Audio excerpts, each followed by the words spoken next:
In this video, we're going to look at all the contents of a safety brief for an adventure park. So first things first, what we're going to do is we're going to introduce ourselves, go through the participants' names and try and learn as many as possible.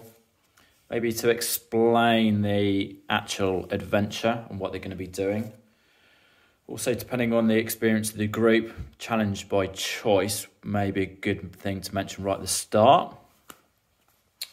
I'll find out if there's any participants' requirements or restrictions, like age, medical stuff, or size or weight.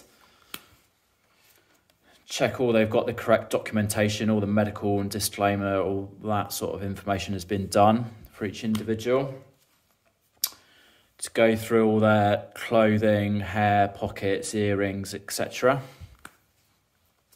And moving on to the PPE, we're going to fit the individuals into their harnesses, helmets if required, fit the participants' lanyards, and then at the end of that, it'd be a really good idea to mention after we've checked it, not to adjust their own equipment, and if you need assistance, ask for help. Coming on to the main body of the safety brief, to mention 2 people per platform, 1 person per activity or element, how to shout for an assistance, shouting by shouting instructor,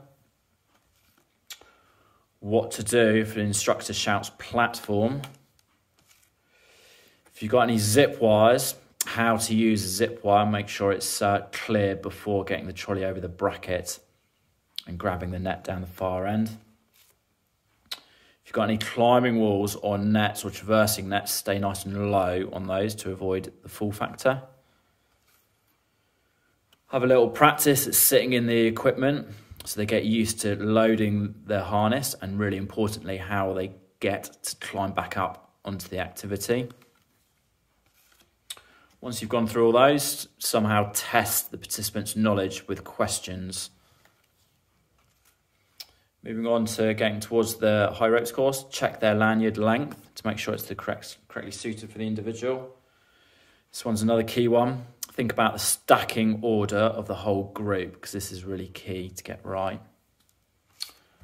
Full final check. So you're going to, within that check, you're going to be checking for the clothing, helmet harness, environment, connections, and knowledge.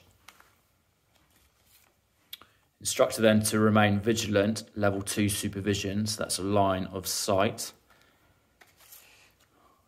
Start thinking about your own personal safety. And then we've got a few blank cards in here.